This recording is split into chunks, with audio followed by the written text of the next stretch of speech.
캐논 변주곡 들으며 틱낙한 스님의 명저, 화, 읽어보기. 화가 풀리면 인생도 풀린다. 우리의 마음은 밭이다. 그 안에는 기쁨, 사랑, 즐거움, 희망과 같은 긍정의 씨앗이 있는가 하면 미움, 절망, 시기, 두려움 등과 같은 부정의 씨앗이 있다. 어떤 씨앗에 물을 주어 꽃을 피울지는 자신의 위지에 달렸다. 화 좀 안 내고 살 수는 없을까? 화는 평상시 우리 마음속에 숨겨져 있다. 그러다가 외부로부터 자극을 받으면 갑작스레 마음 한가득 퍼진다. 잔뜩 화가 나 있는 사람이 있다고 가정해보자. 그의 말은 아주 신랄하며 상대방을 공격하는 말들로 이루어져 있다. 그가 쏟아내는 악담은 듣는 이를 거북하게 만든다. 그와 같은 행동은 그가 매우 고통받고 있다는 증거다. 이와 같은 사실을 이해하면 그에 대한 연민이 생기고 그의 공격적인 말에 동요되지 않을 수 있다. 결국 화란 우리 마음속의 일이므로 그것을 다스리는 것도 우리 마음속의 일이다. 화는 예기치 못한 큰일을 당해 생길 수도 있지만 대개는 일상에서 부딪히는 자잘한 문제 때문에 일어난다. 따라서 화를 다스릴 때마다 우리는 일상에서 잃어버린 작은 행복들을 다시금 되찾을 수 있다. 우리는 자신이 가진 부정적인 씨앗이 아닌 긍정적인 씨앗에 물을 주려고 노력해야 한다. 내가 남의 마음을 아프게 하면 그 사람은 더욱더 나의 마음을 아프게 함으로써 위안을 얻으려고 할 것이다. 그리하여 쌍방 모두가 갈수록 더 마음이 아파질 뿐이다. 그들에게 필요한 것은 애정과 도움이다. 당신을 화나게 한 상대방에게 안갚음을 하려고 계속 그와 입씨름을 한다면 그것은 마치 불이 붙은 집을 내버려 두고 방화범을 잡으러 가는 것과 마찬가지 행동이다. 화가 몹시 났을 때는 얼른 거울에 자신의 얼굴을 비춰보는 것이 마음을 진정시키는 데 매우 유익하다. 그것은 자각을 일깨우는 종소리와도 같은 것이다.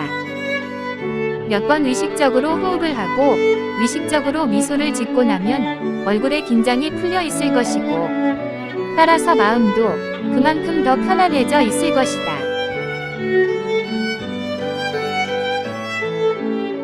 화는 마치 우는 아기와 같다. 그래서 엄마의 품에 안기고 싶어 한다. 화를 품에 끌어안은 채 위식적으로 숨을 들이쉬고 내쉬기만 해도 그것으로 충분하다.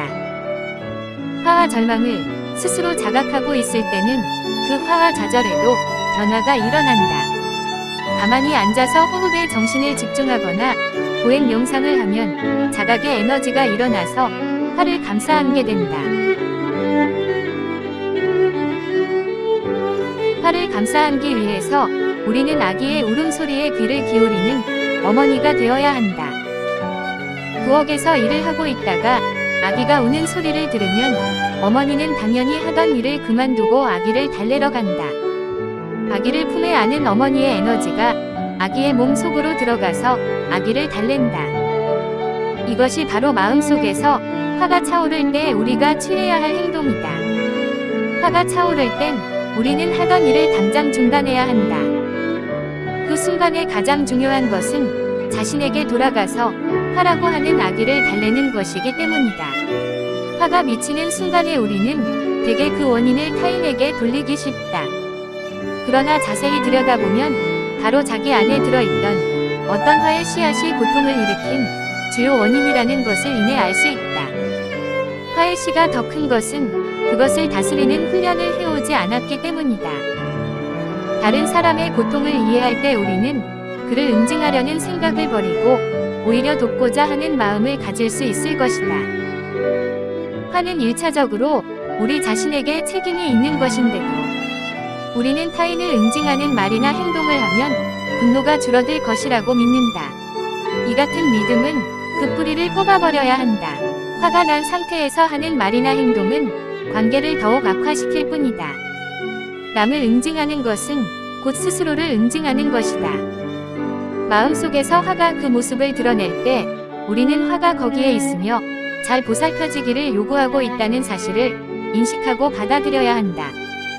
우리는 즉시 자신에게로 돌아가 마음속에서 자각의 에너지가 일어나게 하고 그 에너지가 우리의 화를 감싸안고 파악하고 보살피게 해야 한다. 우리의 의식 속에는 수많은 부정의 씨앗들이 있는가 하면 또 수많은 긍정의 씨앗들도 있다. 우리가 수련을 하는 것은 부정적인 씨앗에 물을 주는 것을 피하고 긍정적인 씨앗들을 찾아내서 날마다 물을 주기 위해서다. 이것이 곧 사랑을 실천하는 행위다.